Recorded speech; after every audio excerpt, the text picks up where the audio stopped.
கஷ்டமான விஷயம் தான் எல்லாருக்கும். அந்த மாதிரி 11 பேர் ஆனது. பட் ஹாரி சார் சொன்ன மாதிரி கிரிக்கெட்டுக்கு அவ்வளோ ஒரு கிரேஸ் இருக்குது. அண்ட் அந்த மாதிரி மூமெண்ட்டில் ஆப்வியஸ்லி அவுட் ஆஃப் கண்ட்ரோல் போயிடும். ஏன்னா அவ்வளோ ஜாய் இருந்தது. பட் ஆல் தியர் ஃபேமிலிஸ்லாம் எங்களுக்கும் கஷ்டமாக இருக்குது.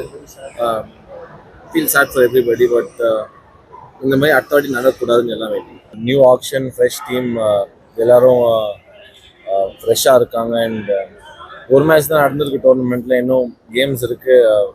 எங்கள் பிளானிங் நார்மலாக இருக்கும், ரொம்ப சிம்பிள் கிரிக்கெட் ஆடுவோம். ஸோ அதே ப்ராசஸ் தான் ஃபாலோ பண்ணுவோம். ஃப்ரெஷர்ஸ் ஹேண்டில் பண்ணுறது, ஃப்ரெஷர்ஸ் வந்து நிறைய தெரிஞ்ச பசங்க தான், ஆல்ரெடி கிரிக்கெட் நிறைய ஆடி இருக்காங்க உள்ள. ஸோ அவங்க என்ன அண்டர்ஸ்டாண்ட் பண்ணுவாங்க, நான் அவங்கள அண்டர்ஸ்டாண்ட் பண்ணுவேன். பட் சொன்ன மாதிரி டைம் ஆகும் அட்ஜஸ்ட் ஆகிறதுக்கு. But more often than not freshers handle பண்ணுறது இன்னும் ஈஸின்னு எனக்கு ஒரு ஃபீலிங்.